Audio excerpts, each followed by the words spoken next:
Muy buenas noches, mis queridos hermanos y hermanas.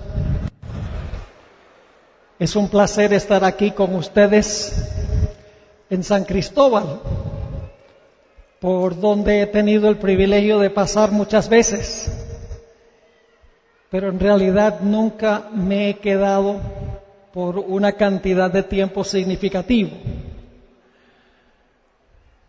En realidad, el viaje fue largo. Salimos ayer a las 4 de la tarde de Fresno, volamos a Los Ángeles, a Miami, a Caracas y luego a Santo Domingo.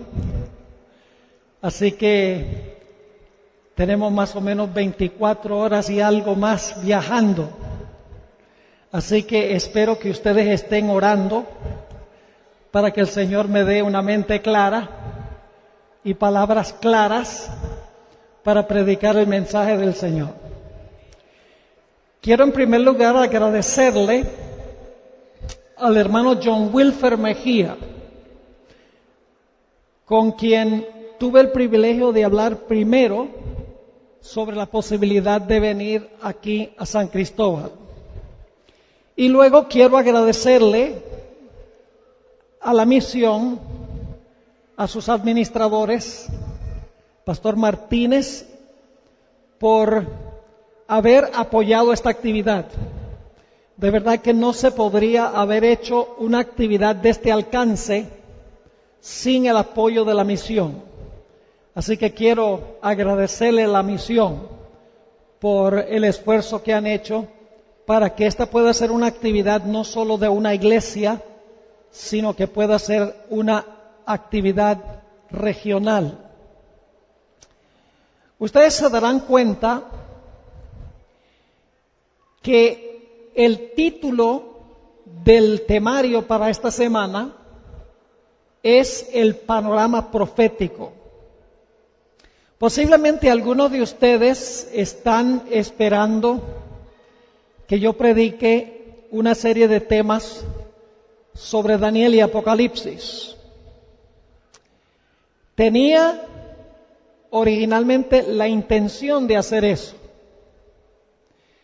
pero después de orar mucho y reflexionar mucho, he decidido darle un pequeño giro al temario. Todavía vamos a hablar de profecías, pero no directamente de profecías de Daniel y Apocalipsis. Quiero decirles que por las mañanas voy a tener una serie de temas, Dios mediante, con los ministros y obreros, a donde vamos a trazar un temario directamente relacionado con Daniel y Apocalipsis.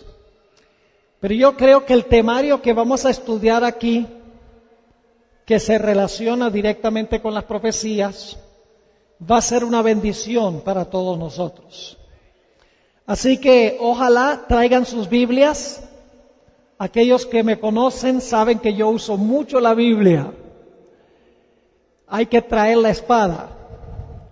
Yo no sé si se van a proyectar los textos en la pantalla.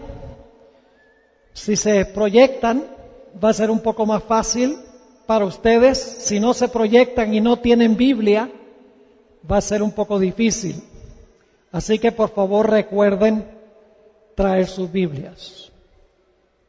Ahora, antes de entrar a nuestro tema de esta noche, queremos pedir la bendición especial del Señor al abrir su palabra. Así que les invito a que junto conmigo inclinen sus rostros y vamos a elevar una oración a nuestro Dios. Nuestro Padre, qué privilegio tan grande el llamarte Padre. Te damos gracias porque nos has traído a este lugar. Te damos gracias por tu palabra. Te damos gracias por el Espíritu Santo, quien explica la palabra. Te rogamos, Padre, que a través de la administración del Espíritu Santo y los ángeles, tú guíes nuestros pensamientos Ayúdanos, Señor, a guardar reverencia. Estamos en un coliseo deportivo, pero tú estás presente aquí. Porque donde hay 2 o 3 reunidos en tu nombre, allí estás tú. Te damos gracias, Padre, por escuchar nuestra plegaria. Porque te lo pedimos en el precioso nombre de Cristo Jesús. Amén. La mayoría de las religiones paganas se destacan por ser politeístas.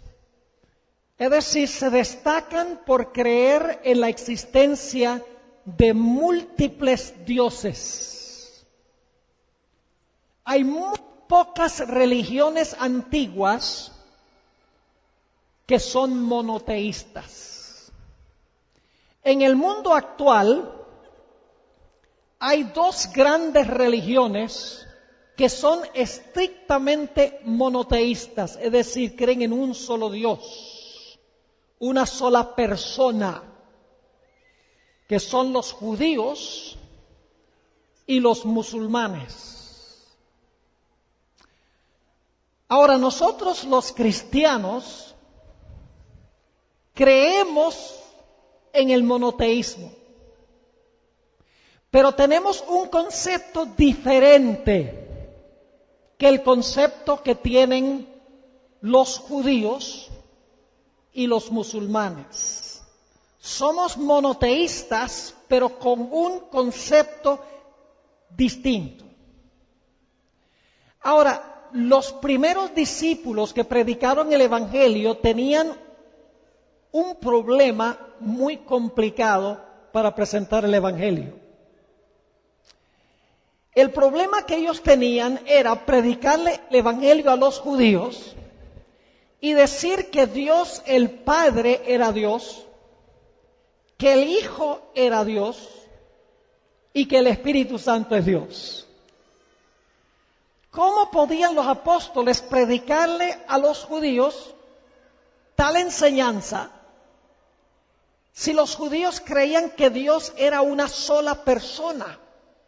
¿Cómo podían transmitir ese concepto de que Dios es uno, pero se compone de 3 personas? Algunos dirán, pastor, ¿acaso si creemos que el Padre es Dios y el Espíritu Santo es Dios y el Hijo es Dios, acaso no somos nosotros triteístas por lo menos? Es decir, ¿acaso no creemos en la existencia de 3 dioses? La iglesia temprana luchó con este problema. Procuraron buscar una explicación de cómo Dios puede ser uno y al mismo tiempo ser 3 personas. Aparecieron varias herejías en la iglesia cristiana. Entre los grupos heréticos se encontraban los ebionitas, que enseñaban que el Señor Jesucristo hasta el momento de su bautismo era un mero hombre. Pero cuando fue bautizado, Dios lo adoptó y le dio el título de Dios. Es decir, Jesús en realidad era un hombre que el Padre adoptó como Dios. Claro, eso creaba un problema muy serio.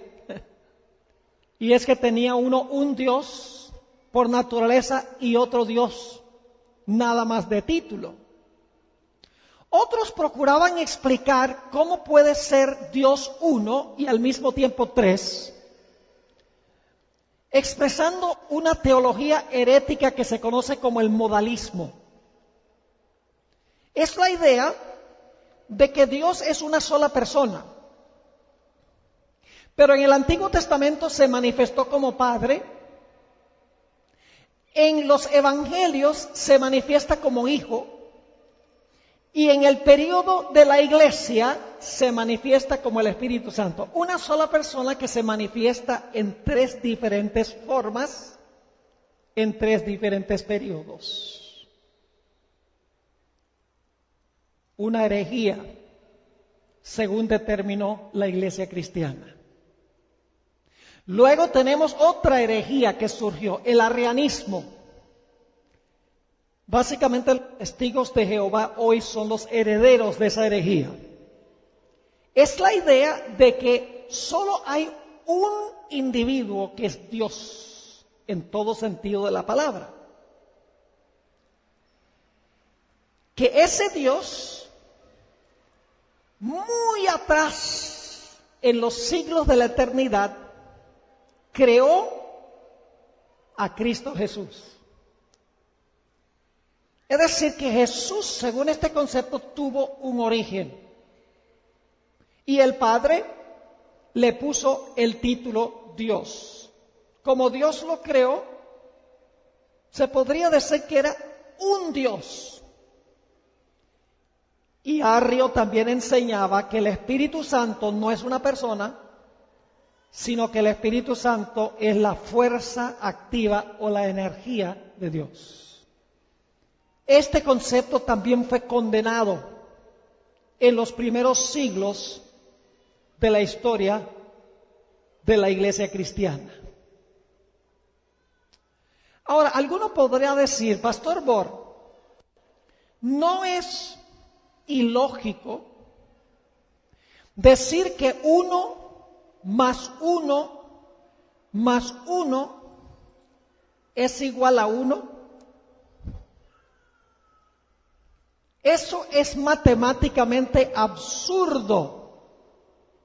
Decir que 1 más 1 más 1 es igual a 1. Ahora, quiero decirles que ese concepto es absurdo matemáticamente, pero no teológicamente. Es decir, teológicamente es posible que 1 más 1 más 1 sea igual a 1. Pero matemáticamente es ilógico decir que 1 más 1 más 1 es igual a 1. Por eso en la iglesia adventista hoy en día hay algunos que están poniendo en tela de juicio la doctrina de la Trinidad. Están diciendo, Pastor Bor, eso es ridículo, decir que hay 3 personas, un solo Dios, porque 1 más 1 más 1 nunca es 1. Y por lo tanto, adventistas en muchos sitios, es un problema creciente en la iglesia, están enseñando que Dios el Padre es el único eterno Dios. Que Jesús fue creado por el Padre y que el Espíritu Santo es la fuerza activa de Dios. Han asimilado el concepto de Dios que tienen los testigos de Jehová. Ahora, ¿por qué dirán ustedes el pastor Bor está trazando este tema sobre la Trinidad esta noche? No vamos a hablar todas las noches de la Trinidad. Vamos a hablar de profecías que tienen que ver primordialmente con el día del Pentecostés. Pero si nosotros no tenemos nuestro concepto de Dios claro, no vamos a tener nada de lo que estamos hablando aquí claro. Tenemos que entender quién es Dios, o si no, no vamos a entender las profecías. Así que vamos a enfocarnos en nuestro estudio de esta noche en contestar la pregunta, ¿quién es Dios? ¿Cómo podemos entender que Dios son 3, pero en realidad es un Dios? No es tan complicado como la gente cree. La Biblia es sencilla en cuanto a esto. Lo primero que quiero hacer es leer una serie de versículos de la Biblia a donde dice que Dios es uno. Y vamos a leer bastantes. Hay muchos textos en la Biblia que dicen que Dios es uno. Vamos a anotar algunos de esos versículos. Deuteronomio, el capítulo 6 y el versículo 4 y 5. Deuteronomio 6 y el versículo 4 y 5. Dicho sea de paso, esto se llama la Shema. Es la confesión central del judaísmo. En las sinagogas judías de hoy, todas las sinagogas comienzan su servicio con Deuteronomio 6, 4 y 5. Es la confesión central del judaísmo. Fíjense lo que dice. Oye, Israel, Jehová nuestro Dios, Jehová uno es. ¿Jehová es qué? Uno. Ahora escuchen bien. Hay algo extraño en cuanto a este versículo. Porque aunque dice, oye Israel, Jehová nuestro Dios, Jehová uno es, la palabra Dios en este versículo está en plural. ¿Captaron lo que estoy diciendo? La palabra Dios está en plural, es la palabra hebrea Elohim. Ahora vamos a otro texto. Deuteronomio 4. Deuteronomio 4 y el versículo 35. Deuteronomio 4, 35. Y pueden leer también el versículo 39. Dice allí, a ti te fue mostrado, para que supieseis que Jehová es Dios. Otra vez Elohim, Dios en plural. Que Jehová es Dios y no hay otro fuera de Él. Aprende pues hoy y reflexiona en tu corazón que Jehová es Dios, nuevamente en plural. Jehová es Dios, arriba en el cielo y abajo en la tierra, y no hay otro. Nuevamente la idea rara de que la palabra Dios está en plural y dice, no hay otro. Vamos a 1 Samuel 7:22. Y ojalá estén anotando estos versículos porque los vientos de esta doctrina están soplando hacia San Cristóbal. No tardan en llegar los vientos. Así que más vale entender lo que estamos hablando esta noche, que es fundamental para el resto de lo que vamos a estudiar durante esta semana, Dios mediante. 1 Samuel 7:22. Por tanto, tú te has engrandecido, Jehová, Dios, nuevamente Elohim, plural. Tú te has engrandecido, Jehová Dios, por cuanto no hay como tú. Ni hay Dios, otra vez, plural, ni hay Dios fuera de ti, conforme a todo lo que hemos oído con nuestros oídos. No hay Dios fuera de ti, pero la palabra Dios está en plural. Vamos a 1 de Reyes 8:60. Quiero leer todos estos versículos porque dicen que Dios es uno, no hay más, no hay otro Dios. Noten 1 de Reyes 8 y el versículo 60.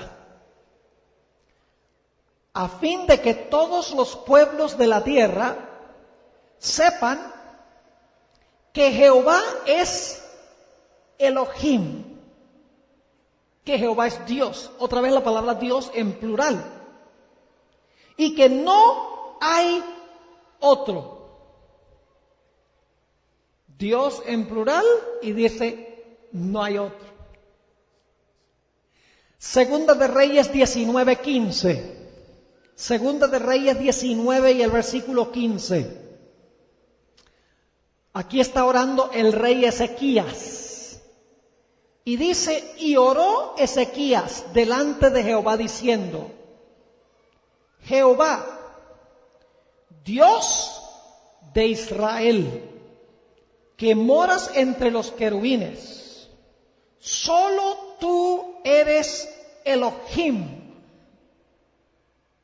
plural, solo tú eres Dios de todos los reinos de la tierra, tú hiciste el cielo y la tierra. Solo tú eres Dios. Da la impresión de que Dios es ¿cuántos? Uno, y no hay más. Vamos a Isaías 44 y el versículo 6 al 8. Isaías 44 y el versículo 6 hasta el versículo 8. Ahora, ustedes van a captar algo muy interesante en este versículo que vamos a estudiar en nuestro último tema esta semana.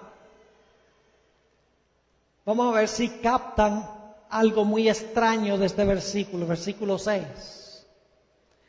Así dice Jehová, Rey de Israel, y su Redentor, Jehová de los ejércitos. ¿Cuántos Jehová hay en ese versículo? ¿Cuántos Jehová hay? Hay dos personas que son Jehová. Ahora, no vamos a ampliar ese punto ahora. Lo vamos a hacer en el último tema, Dios mediante. Así que dice, así dice Jehová, Rey de Israel, y su Redentor, Jehová de los ejércitos. Yo soy el primero y yo soy el postrero. Y fuera de mí no hay Dios. ¿Y quién proclamará lo venidero, lo declarará y lo pondrá en orden delante de mí, como hago yo desde que establecí el pueblo antiguo? No temáis ni os amedrentéis. ¿No te lo oí decir desde la antigüedad y te lo dije? Luego vosotros sois mis testigos. No hay Dios sino yo. No hay fuerte, no conozco ninguno. ¿Dios son cuántos? Uno. Y no hay otro. Pero la palabra Dios está en plural. Y en unos momentos vamos a ver por qué eso es importante. Un texto más del Antiguo Testamento y luego vamos al Nuevo. Isaías 45, 21 y 22. Isaías 45, 21 y 22. Dice aquí el profeta evangélico, proclamad y hacedlos acercarse y entren todos en consulta. ¿Quién hizo oír esto desde el principio? Y lo tiene dicho desde entonces, sino yo Jehová. Y no hay más Dios que yo, Dios justo y salvador. Ningún otro hay fuera de mí. Mirad a mí y sed salvos todos los términos de la tierra, porque yo soy Dios y no hay más. Claro, allí Dios se está contrastando con los falsos dioses. Si leen el contexto, dice, hay un solo Dios verdadero que soy yo, en contraste con todos los dioses falsos.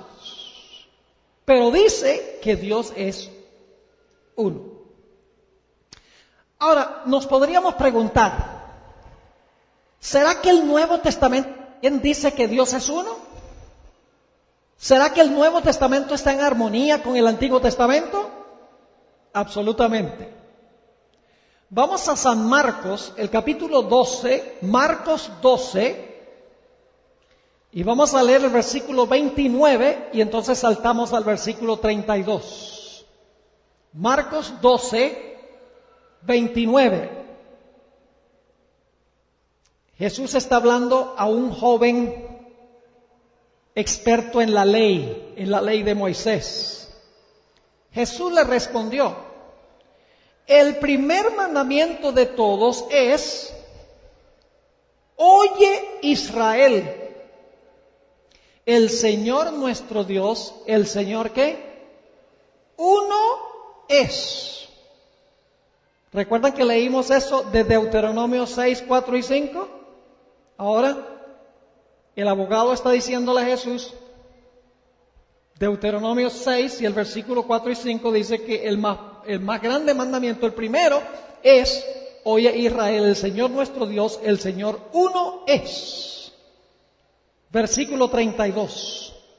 Entonces el escriba le dijo: bien, maestro. Ahora va a hablar este joven abogado y va a apoyar lo que Jesús ha dicho. Entonces el escriba le dijo: bien, maestro, verdad has dicho, que uno es Dios y no hay otro fuera de él. ¿Dios es cuántos? Uno, según el Señor Jesús. Vamos a Juan 10:30. Juan 10 y el versículo 30. Este versículo ha confundido a mucha gente, porque han concluido de que el Padre y Jesús son la misma persona. Pero vamos a encontrar que eso no es lo que está diciendo Jesús. Juan 10 y el versículo 30. Un versículo corto. Está hablando Cristo. Yo y el Padre, uno somos. Yo pregunto, ¿el Padre y el Hijo son dos personas distintas o son la misma persona?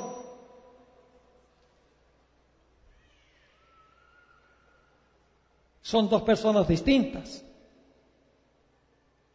Porque si no son dos personas distintas, ¿cómo es que cuando Jesús se bautiza, el Padre dice: este es mi Hijo amado, en que me complazco? Entonces Jesús estaba hablando él mismo de sí mismo. No, son dos personas. Sin embargo, Jesús dice: yo y el Padre, ¿qué? Uno somos. Tenemos que entender qué quiere decir eso. Juan 14, 10 y 11. Estamos hablando de los versículos que presentan a Dios como uno. Juan 14 y el versículo 10 y 11. Fíjense lo que dice Jesús. ¿No crees que yo soy en el Padre y el Padre en mí? Algunos dirán: sí, Jesús está en el Padre está en Jesús, son la misma persona. Sigamos leyendo. Las palabras que yo os hablo, no las hablo por mi propia cuenta, sino que el Padre que mora en mí, Él hace las obras. ¿Ve? El Padre moraba en Jesús, son la misma persona. Los que no leen con cuidado la Biblia pueden llegar a esa conclusión, que es errónea, dicho sea de paso. Versículo 11. Creedme que yo soy en el Padre y el Padre en mí. De otra manera, creedme por las mismas obras. Yo estoy en el Padre y el Padre está en mí. Da la impresión de que son la misma persona. Noten Santiago 2:19. Santiago 2 y el versículo 19. El último versículo que vamos a leer, que indica según la Biblia que Dios es uno. Dice allí, en un texto que la mayoría conocemos bien, Santiago dice: ¿tú crees que Dios es uno? Y luego, ¿qué dice? Bien haces. ¿Es correcto creer que Dios es uno, sí o no? Sí, dice: bien haces. También los demonios creen y tiemblan. ¿Los demonios creen que Dios es uno, sí o no? Los demonios creen que Dios es uno. Así que tenemos esta serie de versículos que dicen que Dios es uno. Pero ahora tenemos un problema. Y es que hay otra serie de versículos que dicen que Dios es más que uno.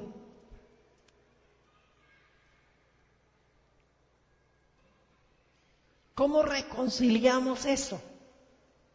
Bueno, vamos a leer primero los versículos que dicen que Dios es más que uno y entonces al final del tema vamos a reconciliar los dos y vamos a ver que no es tan complicado como la gente cree. Vamos a leer ahora los versículos que indican que Dios es más que uno.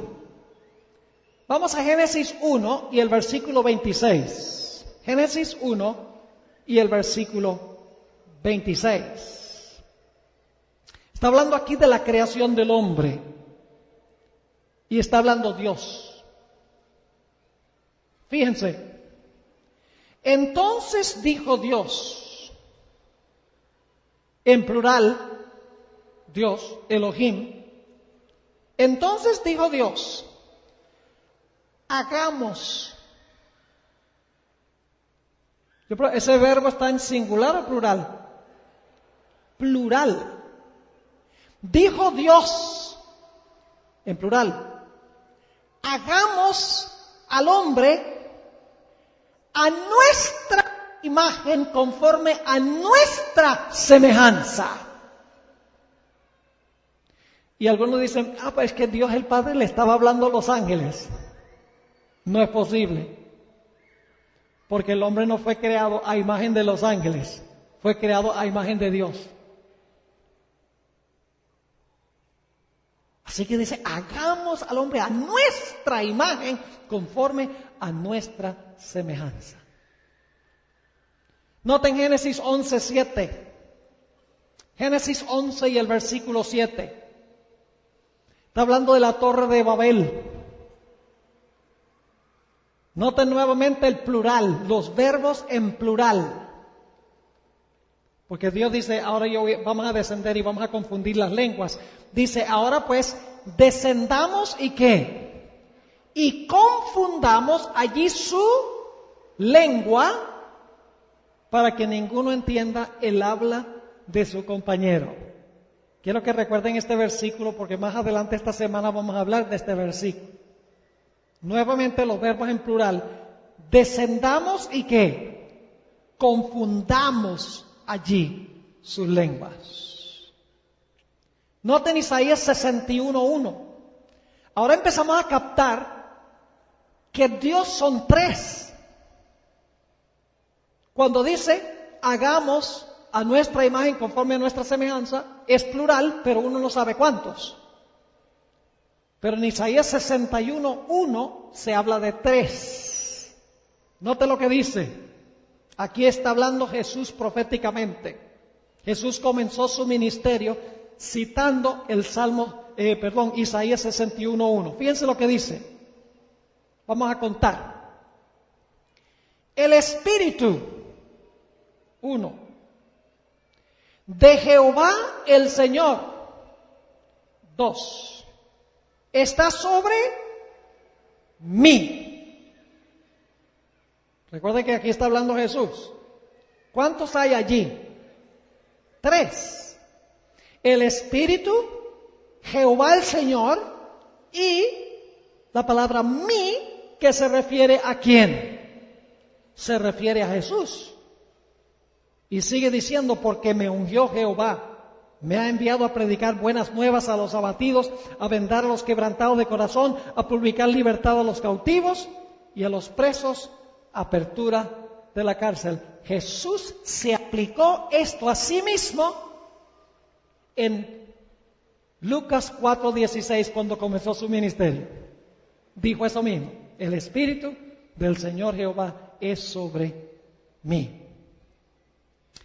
Noten Isaías 48:16. Leímos de Isaías muchos versículos que dicen que Dios es uno, pero ahora fíjense Isaías 48:16.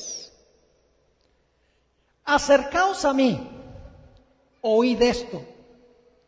Desde el principio no hablé en secreto. Desde que esto se hizo, allí estaba yo. Aquí está hablando Jesús. Es una profecía mesiánica.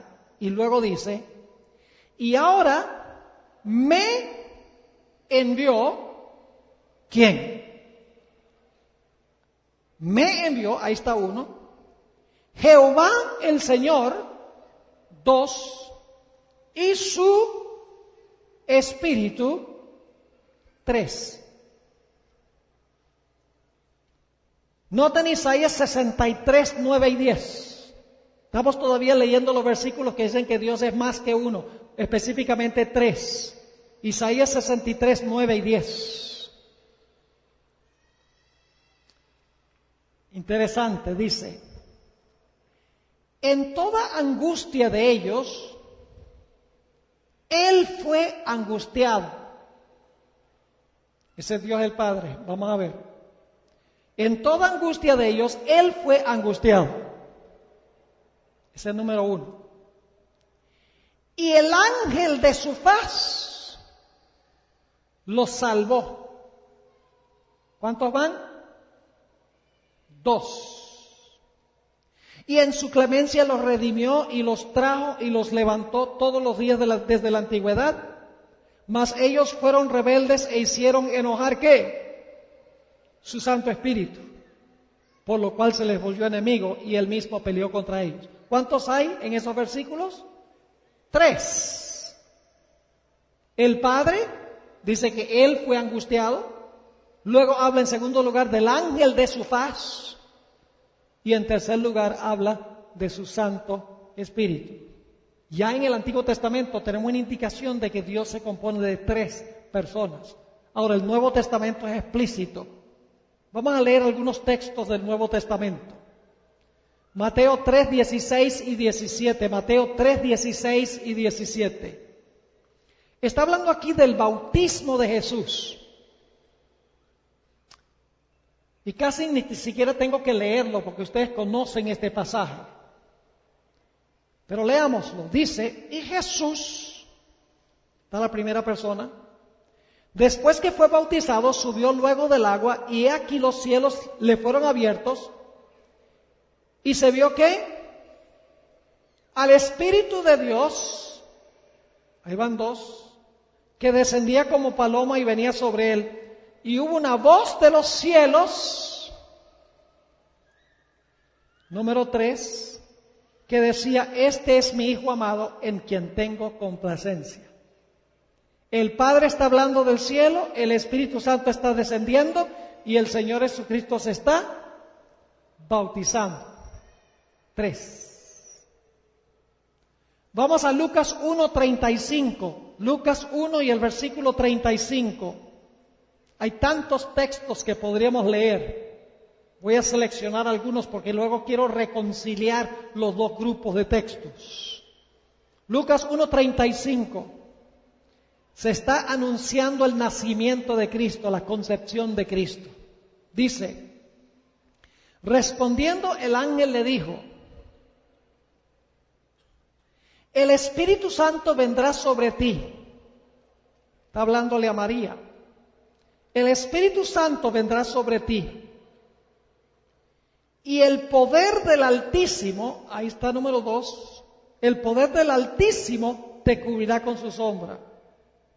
Por lo cual también el santo ser que nacerá será llamado Hijo de Dios. 3. El Espíritu Santo, el Altísimo y el Hijo de Dios. Juan 14:16. Juan 14 y el versículo 16. Conocido muy bien también. Jesús dice: yo rogaré al Padre y os dará otro consolador. ¿Cuántos hay allí? 3. Jesús ruega al Padre y el Padre da ¿qué? El Padre da otro consolador. 3. Ahora voy a leer rápidamente los otros porque quiero llegar a los versículos que compaginan las dos ideas y las lecciones que Dios quiere enseñarnos de esto. Solamente le voy a mencionar la referencia y voy a leer los textos rapidito. Juan 15:26, si lo quieren anotar, Juan 15:26 dice: pero cuando venga el Consolador, ahí hay uno, que yo, Jesús, enviaré del Padre. 3. Yo, Espíritu, Padre. Gálatas 4:6. Gálatas 4:6. Por cuanto sois hijos de Dios, por cuanto sois hijos, Dios envió a vuestros corazones el Espíritu de su Hijo. Dios, Espíritu, Hijo. Todos conocemos la fórmula bautismal. ¿Cómo mandó Jesús a bautizar? En el nombre del Padre, del Hijo y del Espíritu Santo. Les voy a presentar un sermón completo nada más sobre ese versículo durante esta semana. Porque algunos están diciendo que esa parte que dice Padre, Hijo y Espíritu Santo, Jesús nunca habló esas palabras. Que esas palabras fueron agregadas por la Iglesia romana en el año 325. Y esos vientos van a llegar acá. Y más vale saber cómo responder a eso, porque los argumentos que usan parecen ser muy poderosos. Pero cuando uno los examina con cuidado, son argumentos engañosos. Pero la fórmula bautismal dice que debemos bautizar en el nombre del Padre, del Hijo y del Espíritu Santo. 3. 2 Corintios 13:14. 2 Corintios 13:14 es la bendición apostólica. Y ahí dice el apóstol San Pablo, la gracia del Señor Jesucristo, el amor de Dios y la comunión del Espíritu Santo sean con todos vosotros. Amén. Ahora yo pregunto, ¿Dios, el Padre y Jesucristo son la misma persona? ¿Son la misma persona? ¿El Padre y el Hijo? No, no puede ser. Y ustedes dicen, ¿por qué no puede ser? Porque en Juan 1, versículo 1 al 3 dice, en el principio era el Verbo, y el Verbo era con Dios, y el Verbo era Dios. ¿Quién es ese Verbo? Jesús, porque aquel Verbo fue hecho ¿qué? Carne. Dice que el Verbo era ¿qué? Con Dios. El Verbo no puede estar con Dios y ser la misma persona. ¿Correcto? Por ejemplo, si yo digo, yo estoy con el Pastor Martínez, significa que hay dos personas. No significa que yo soy el Pastor Martínez. Además, la Biblia dice que Jesús está intercediendo delante del Padre. Entonces mi pregunta es, si Jesús y el Padre son la misma persona, entonces Jesús está intercediendo ante sí mismo. Es absurdo. Así que tenemos estos dos grupos de textos. Dios es uno, Dios son tres. 3 igual 1. Pastor, eso es absurdo, matemáticamente ridículo, pero no teológicamente. Ahora vamos a reconciliar los dos grupos de textos. Volvamos a Deuteronomio 6:4. Deuteronomio 6:4. Vamos a volver allí. Dice, oye Israel, Jehová nuestro Dios, Jehová uno es. Necesito decirles algo sobre esa palabra uno. Escuchen bien. En hebreo hay dos palabras principales que se traducen uno. Está la palabra Yahid, que significa uno numéricamente. Uno y no hay más. Una persona.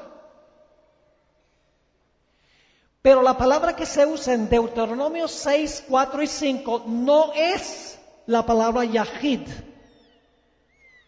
Es otra palabra, uno, es la palabra Ejad. La palabra Ejad en realidad significa uno en términos de unidad. No una persona numéricamente, sino puede ser varias personas que son uno en unidad. Vamos a leer algunos versículos donde se usa esa palabra uno para que puedan ver lo que estoy diciendo. Génesis 2:24. Vamos a Génesis 2:24. Dice aquí, por tanto, dejará el hombre a su padre y a su madre, y se unirá a su mujer, y serán una sola carne. ¿Ustedes son casados? Póngase de pie un momentico. Están muy elegantes. ¿Cuántos ven ustedes ahí? ¿Cuántos ven? Es como que tienen malos los ojos. La Biblia mía me dice que ahí hay uno. ¿Sí o no? Son una carne. Pero en realidad son dos carnes. Numéricamente. ¿En qué sentido son una carne? ¿Sentido de qué? Unidad. Es la misma, pueden sentarse, es la misma palabra. Ejad. Yo pregunto, ¿es posible que 2 sea igual a 1? Yo le pregunto, 1 más 1 igual 1. Teológicamente, ¿sí o no? Claro que sí. Los dos, una carne. Ahora fíjense, Jesús citó este versículo, pero le añadió. Clarísimo. Vamos a Mateo 19 y el versículo 4 al 6. Mateo 19 y el versículo 4 al 6. Jesús citó Génesis 2:24, pero le añadió algo. Dice allí, Mateo 19, 4 al 6, Él respondiendo les dijo, ¿no habéis leído que el que los hizo al principio, varón y hembra los hizo? Y dijo, por esto el hombre dejará padre y madre y se unirá a su mujer, y los dos serán una sola carne. Ahora escuchen lo que agrega Jesús. Así que no son ya más dos. Ellos ya no son dos. Lo dice Jesús, no lo digo yo. Ya no son más dos. Yo pregunto, ¿son sí y no? Son dos. ¿Pero en qué sentido son uno? En sentido de que están unidos en matrimonio. Así que si 1 más 1 puede ser igual a 1, ¿por qué 1 más 1 más 1 no puede ser igual a 1? Así que Jesús dice, así que no son ya más dos, sino una sola carne. Y ahora viene la clave. Por tanto, lo que Dios ¿qué? Lo que Dios juntó, no lo separa el hombre. Son uno en sentido de ¿qué? Unidad. Vamos a Génesis 11, 6 y 7. Génesis 11 y el versículo 6 y 7. Los que estaban construyendo la torre de Babel, ¿era una sola persona o eran muchas personas las que estaban construyendo la torre de Babel? Eran muchas personas, ¿verdad? Pero fíjense lo que dice Dios. Génesis 11:6. Y dijo Jehová: he aquí el pueblo es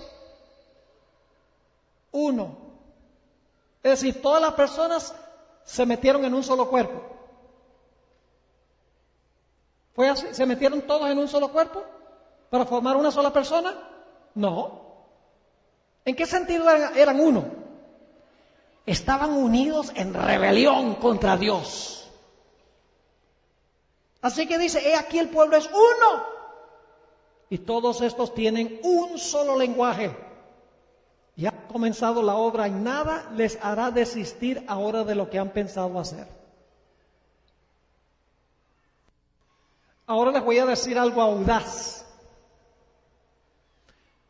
Yo me imagino que aquí habrá unas 1.300 personas, 1.400 personas. Pero ¿saben algo?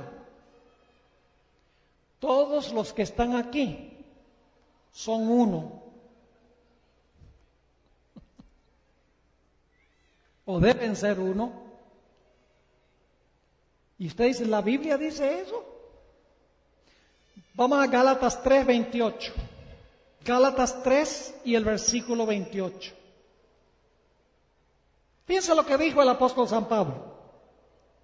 Ya no hay judío ni griego.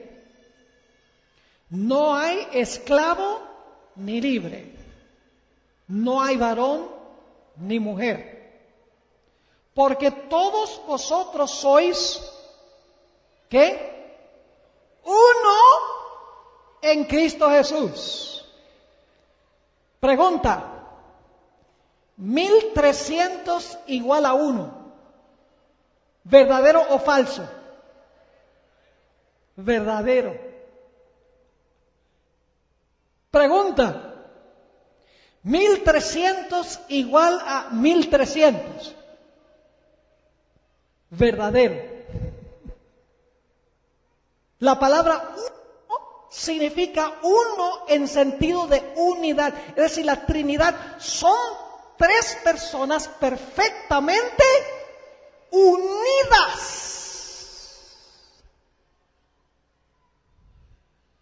1 Corintios 12:20, el apóstol Pablo habla de la iglesia. Y fíjense lo que dice de la iglesia. 1 Corintios 12:20, dice el apóstol Pablo, pero ahora son muchos los miembros. Son muchos los miembros. Quiere decir que hay muchos individuos o muchas ¿qué? Muchas personas. Pero fíjense lo que sigue diciendo el apóstol Pablo. Pero ahora son muchos los miembros, pero el cuerpo es uno solo. ¿Somos uno aquí? Somos uno. Un solo cuerpo, pero se compone de muchos ¿qué? Muchos miembros. ¿Están entendiendo? Entonces yo me pregunto, ¿Dios es uno, verdadero o falso? ¿Dios es tres, verdadero o falso?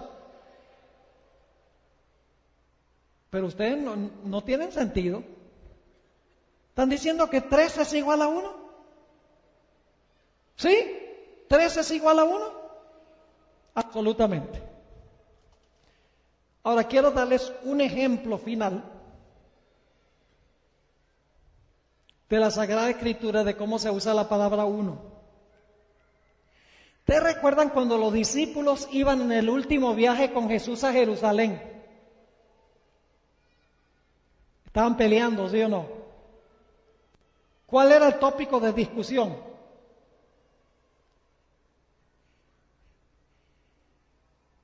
Judas decía, yo voy a ser el tesorero. Y Pedro dice, está bien, soy el presidente. Y Juan decía, yo seré el secretario. ¿Estaban qué? En discordia, divididos. Pero Jesús en Juan 17 en el huerto del Getsemaní, elevó una oración a su Padre. Él no quería que sus discípulos estuvieran divididos y peleando, cada uno por su lado. Leamos Juan 17 y el versículo 10 y 11. Juan 17 y el versículo 10 y 11. Y luego vamos a leer el versículo 20 y 21. Jesús está orando a su Padre y dice, y todo lo mío es tuyo y lo tuyo es mío. Generalmente nosotros decimos, lo tuyo es mío y lo mío es mío. Pero Jesús está diciendo, mire, todo lo mío es tuyo y todo lo tuyo es mío. Es decir, tenemos las cosas en común. Y he sido glorificado en ellos. Y ya no estoy en el mundo, mas estos están en el mundo. Y yo voy a ti, Padre Santo. Ahora escuchen, a los que me has dado, guárdalos en tu nombre, para que sean uno. Pregunta, ¿verdadero o falso? 12 igual a 1. Jesús está orando por sus discípulos, que eran ¿cuántos? 12. Entonces, 12 igual a 1. Levanta la mano si creen que es verdadero. 12 igual a 12. Pero ustedes se están contradiciendo. ¿Están entendiendo? No es complicado entender la Trinidad. No es un misterio que 3 puedan ser 1. Ahora, es un misterio como ellos son omnipotentes y omniscientes y omnipresentes e inmortales. Eso sí no lo puedo explicar. Pero sí puedo explicar cómo son 3 personas pero un solo Dios. Fíjense lo que sigue diciendo Jesús.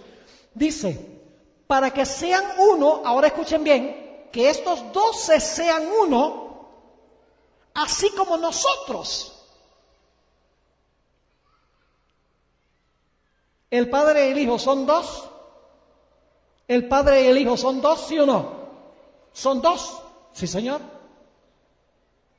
Pero Jesús dice, yo quiero que estos 12 sean uno, como tú y yo. Aunque somos 2, ¿somos qué? 1.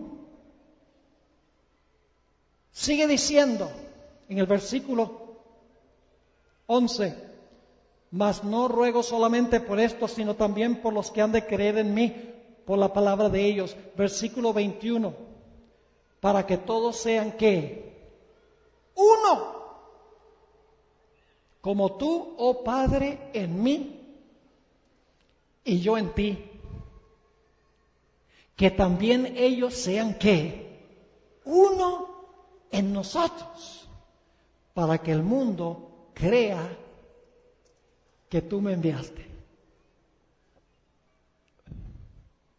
¿Qué quiso decir Jesús entonces cuando dijo, yo en el Padre y el Padre en mí? ¿Significa que son la misma persona?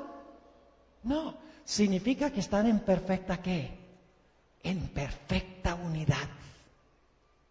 Para eso oró Jesús. Noten Juan 14, 10 y 11. Juan 14, 10 y 11.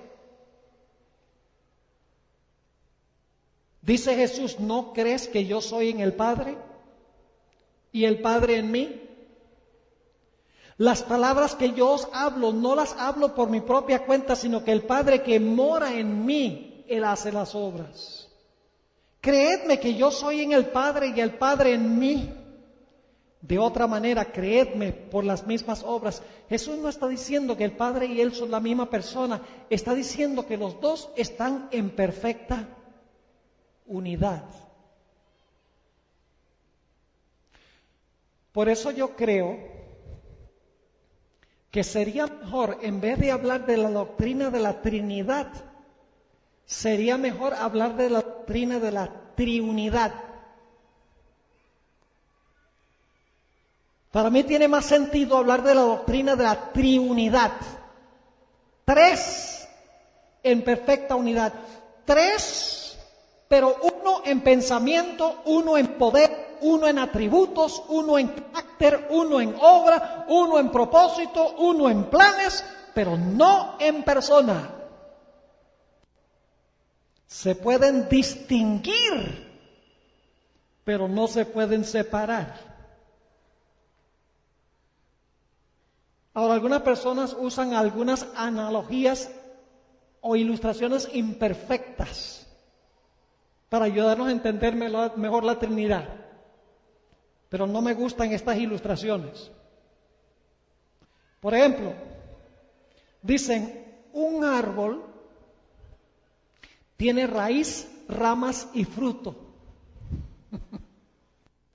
¿Saben cuál es el problema? El problema es que la raíz es solo parte del árbol. Las ramas son solo parte del árbol y el fruto es solamente parte del árbol. Pero en lo que respecta a la Trinidad, cada uno está completo en sí mismo. O se usa la ilustración, el huevo tiene cáscara, yema y clara. El problema es que la cáscara, la yema y la clara son parte del huevo, pero la Trinidad, cada uno está completo en sí mismo. Cada uno es Dios en todo sentido de la palabra. O se dice, el sol tiene luz, calor y brillantez. El mismo problema otra vez. Ahora quiero concluir en esta noche este tema tan importante para lo que vamos a estudiar durante el transcurso de esta semana, leyendo algunas citas del espíritu de profecía. ¿Ustedes creen en la inspiración del espíritu de profecía? Por lo menos algunos creen. Algunos dijeron amén. Aquí en San Cristóbal se cree todavía que el espíritu de profecía fue inspirado por Dios. Amén, está un poco mejor. Pero podríamos todavía mejorar. Ahora escuchen lo que voy a decir.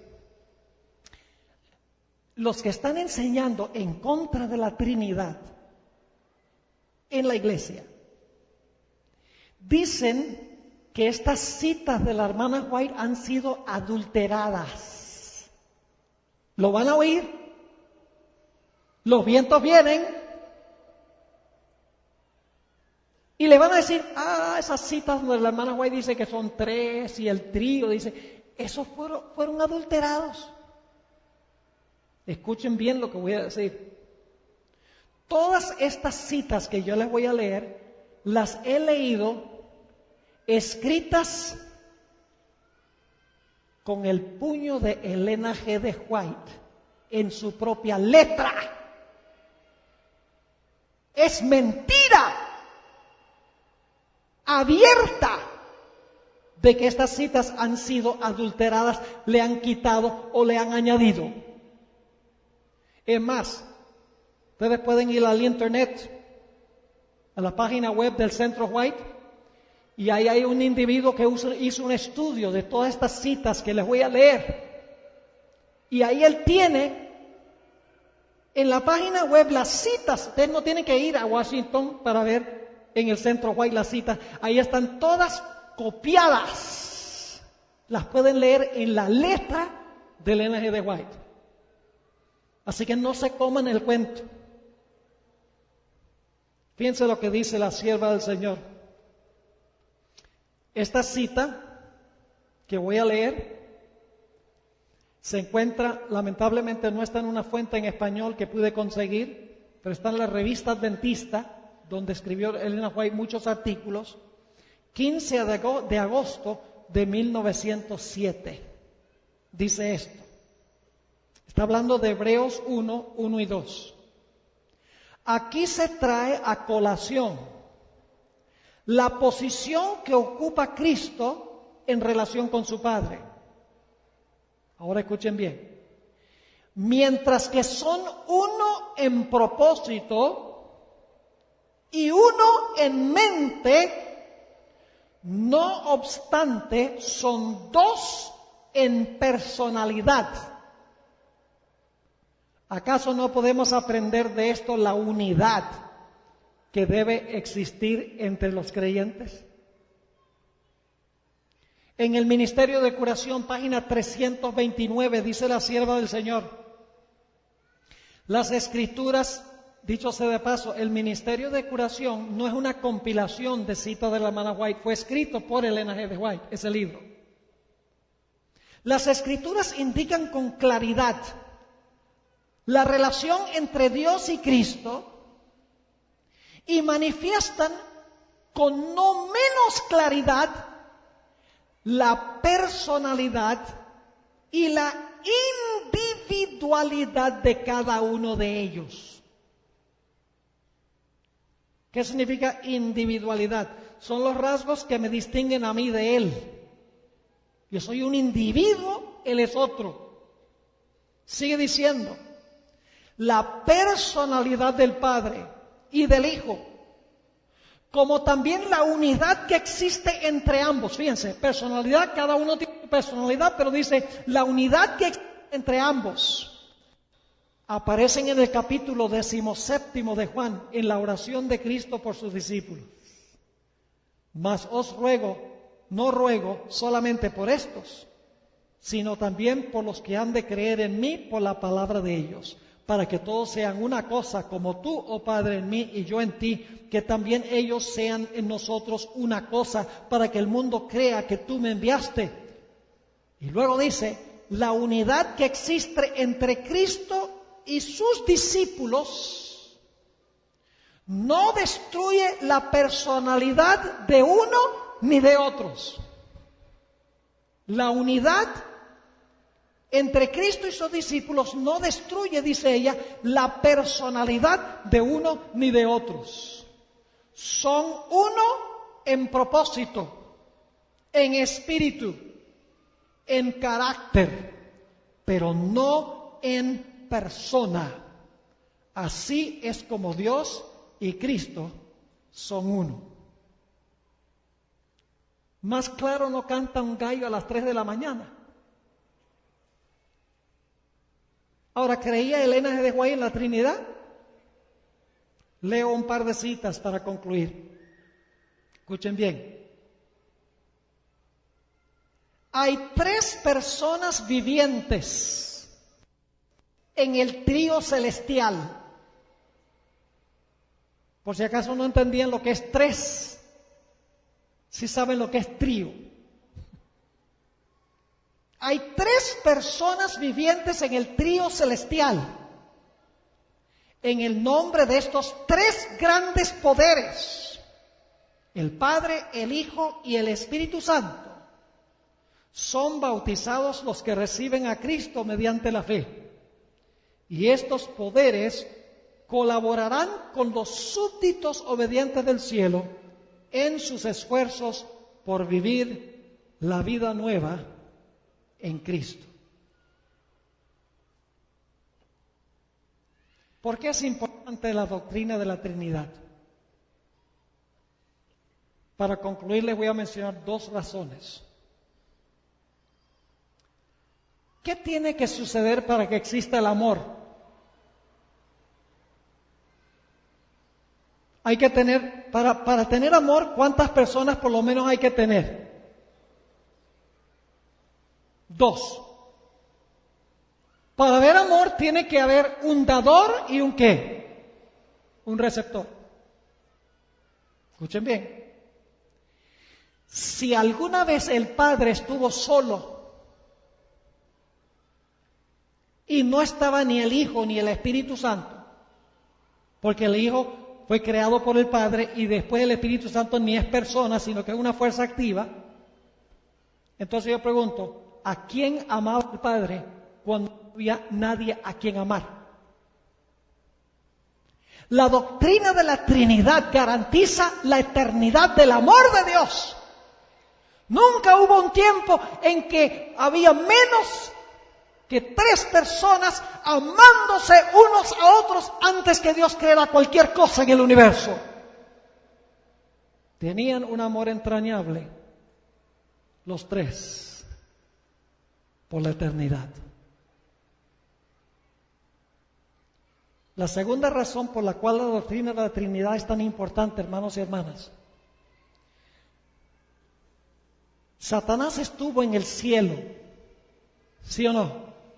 Se llamaba Lucifer. ¿Ustedes creen que Satanás sabe que Dios está compuesto de Padre, Hijo y Espíritu Santo? Él estuvo allá. ¿Ustedes creen que Lucifer pudo ver la perfecta unidad que existía entre el Padre, el Hijo y el Espíritu Santo? ¿Sabía él que estaban perfectamente unidos en todo sentido, nunca discutiendo, nunca peleando, siempre con la misma mente? ¿Satanás lo sabía? Sabía. Ahora escuchen bien. Cuando nosotros negamos la doctrina de la Trinidad como tres personas en unidad perfecta, estamos destruyendo el modelo más perfecto de lo que Dios quiere que nosotros seamos. ¿Me están entendiendo lo que estoy diciendo? La ilustración más perfecta de lo que Dios quiere para su iglesia, la unidad perfecta de los miembros de la iglesia, no hay una ilustración más perfecta y hermosa que la de las tres personas de la Trinidad en perfecta armonía y perfecta unidad. Y Satanás quiere eliminar la Trinidad para eliminar el modelo más perfecto de lo que significa unidad en diversidad.